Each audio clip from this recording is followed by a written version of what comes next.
புரட்சித் தலைவர் எம்ஜிஆர் அவர்கள் அனைத்து இந்திய அண்ணா திராவிட முன்னேற்றக் கழகம் இந்த மார்பு இயக்கத்தை உருவாக்கிய போது தொண்டர்கள் தான் இந்த இயக்கம் உருவாக்கப்பட்டது. தொண்டர்களுக்கான இயக்கமாக புரட்சித் தலைவர் அறிவிக்கப்பட்டு மக்களுடைய அன்பை பெற்று மக்கள் இயக்கமாக இந்த இயக்கத்தை உருவாக்கினார்கள் புரட்சித் தலைவர் எம்ஜிஆர் அவர்கள், புரட்சித் தலைவர் மாண்புமிகு அம்மா அவர்கள். புரட்சித் தலைவர் எம்ஜிஆர் அவர்கள் மனசுத்தியோடு இதயபூர்வமாக தொண்டர்களுக்கு வழங்கப்பட்ட உரிமையான ஒரு தொண்டன் தான் எந்த தொண்டனும் கழகத்தினுடைய பொதுச்செயலாளராக போட்டியிடலாம் என்ற விதி இருந்தது.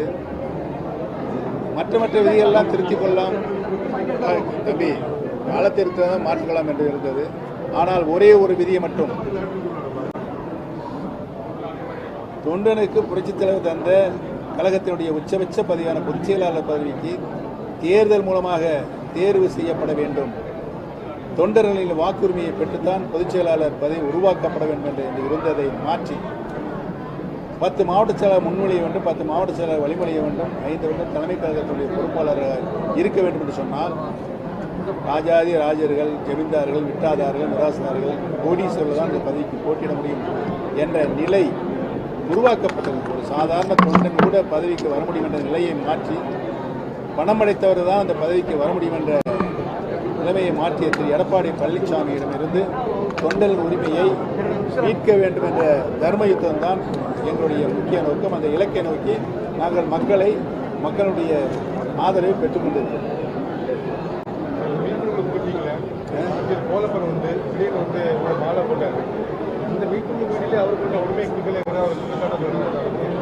இது எங்களுடைய கட்சியினுடைய அந்த பிரச்சனை அவருடைய குறைகள் பேசி தீர்க்கப்படும்.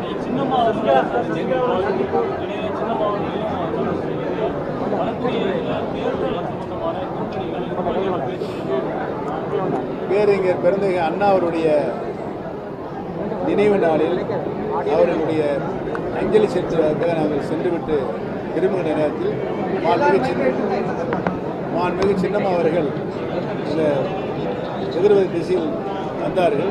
மரியாதை நிமித்தமான சந்திப்பு தான் அந்த சந்திப்பு நடந்தது என்பதை தெரிவித்துள்ளோம். அந்த நேரத்தில் நாங்கள் அரசியல் எதுவும் பேசவில்லை.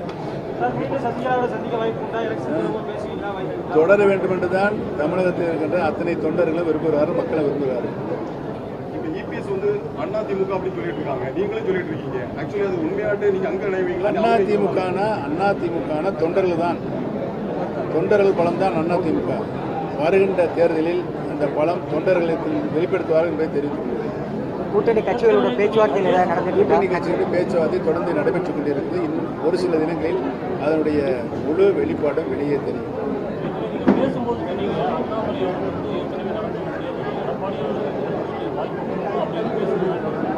இல்லை, அதாவது நடைபெறுகின்ற தேர்தல் கொங்கு பெல்ட்டில் நடக்குது.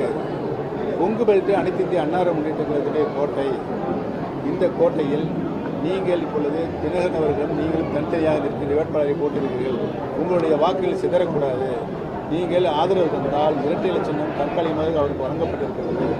ஆதரவு தந்தால் இரட்டை இலை சின்னம் வெற்றி பெறக்கூடிய வாய்ப்புகள் இருக்கும் என்ற ஒரு கணிப்பின் அடிப்படையில் எங்களை நாடினால் நாங்கள் வாபஸ் பெற்றோம். ஆனால் எடப்பாடி பழனிசாமி முடியலை. ஈரோடு மாவட்டம் புரட்சி தலைவி அம்மாவுடைய கோட்டை 1989 மாண்புமிகு அம்மா அவர்கள் தன்னந்தனியாக சேவல் சின்னத்தில் நின்ற பொழுது கூட அந்த மாவட்டத்தில் 5 சட்டமன்ற தொகுதிகளை வெற்றி பெற்றார்கள் மாண்புமிகு அம்மா அவர்கள். அந்த மாவட்டத்தில் நடைபெற்ற சட்டமன்ற தொகுதியுடைய இடைத்தேர்தலில் 66,000 வாக்கு வித்தியாசம் இரட்டையில் தோற்கடிக்கப்படுவதற்கு காரணம் எடப்பாடி பழனிசாமியுடைய அணுகுமுறை. மக்கள் விரும்புவதை தொண்டர்கள் விரும்புவது.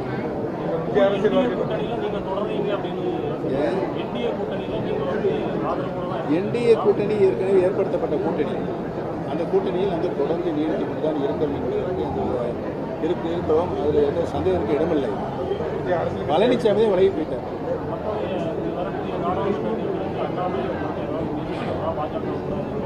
பேசுவதனுடைய முழு வடிவமும் இன்னும் ஒரு தினங்களில் பொதுவாக வெளியிடும்.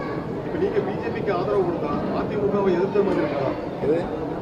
இல்லை, நாங்கள் இந்த 10 ஆண்டு காலம் திரு நரேந்திர மோடிஜி அவர்கள் நாட்டினுடைய பாரத பிரதமராக பொறுப்பேற்றதிலிருந்து 10 ஆண்டு காலம் உலக அரங்கில் பாரதிய ஜனதா கட்சியை ஒரு நிலையான நிலையில் உச்சநிலை கொண்டு நிலையத்திற்கு இந்தியாவை உலகத்தில் இருக்கின்ற 200 வளர்ந்த நாடுகள் பாரத பிரதமர் திரு நரேந்திர மோடிஜியுடைய இந்த அரசியல் நடவடிக்கைகள் நாட்டை முன்னேற்ற பாதைக்கு கொண்டு செல்கின்ற அந்த நிர்வாக திறமை பாராட்டப்பட்டு கொண்டிருக்கிறது. ஆகவே நாங்கள் ஏற்கனவே அந்த கூட்டணியில் தான் இருக்கிறோம். இந்திய கூட்டணியில் தொடர்ந்து 3ஆம் முறையாக பாரத பிரதமராக திரு நரேந்திர மோடிஜி வர வேண்டும் என்ற எண்ணத்தின் அடிப்படையில் நாங்கள் செயல்பட்டு கொண்டிருக்கிறோம். இந்திய கூட்டணியுடைய தலைமை வந்து தொடர்ந்து எடப்பாடி அவர்களிடம் பேச்சுவார்த்தை நடத்த அதே நேரத்தில் அவர்கள் அப்படி உங்களுடைய நிலைப்பாடு இல்லை, பாரதிய ஜனதா நாங்கள் அந்த கூட்டணியில் தான் இருக்கோம். இவர் தான் விலகி போயிட்டார். தேசியங்கள் அடிப்படையில் பத்திரிகை செய்தி வருகிறது. பழனிசாமி அவர்கள் நாங்கள் இல்லை, இப்பொழுது கூட இல்லை, 2026 வரை இல்லை என்று சொல்லிவிட்டார். பாரதிய ஜனதா கட்சியுடைய தலைவர்கள் யாராவது நாங்கள் அவர்கிட்ட பேசியிருக்கோம் என்று சொல்லியிருக்கிறார்கள். அதுவும் இல்லை. நீங்களாகவே ஒரு மனக்கணக்கு போட்டு கேள்வி கேட்டால்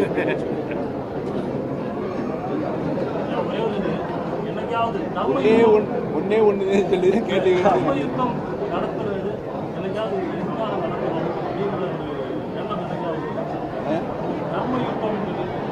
அனைத்து இந்திய அன்னார முன்னேற்ற கழக ஒரு மாபெரும் இயக்கம்.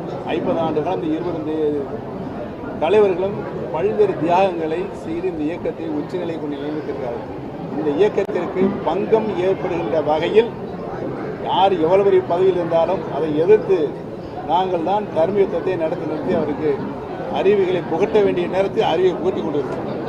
எடப்பாடி வந்து தவழ்ந்து போய் பதவி ஏற்றார் அப்படின்னு சொல்றீங்க. அதே மாதிரி அதிமுக இருந்த எல்லாருமே அப்பதான் போயிருந்தாங்க. இல்லை, மரியாதை நிமித்தமாக காலில் விழுந்து ஆசீர்வாதம் வேறு. அவரே சொல்லியிருக்காரு, நான் ஆரம்ப கட்டத்திலிருந்து பல தியாகங்களை செய்தவர். பல தியாகங்கள் இந்த இயக்கத்துக்கு சென்று தவழ்ந்து போய் தான் நான் இந்த பதவிக்கு வந்தேன் அப்படின்னு அவரே சொல்லியிருக்கார். உங்களுக்கு எதுக்கு சந்தேகம்?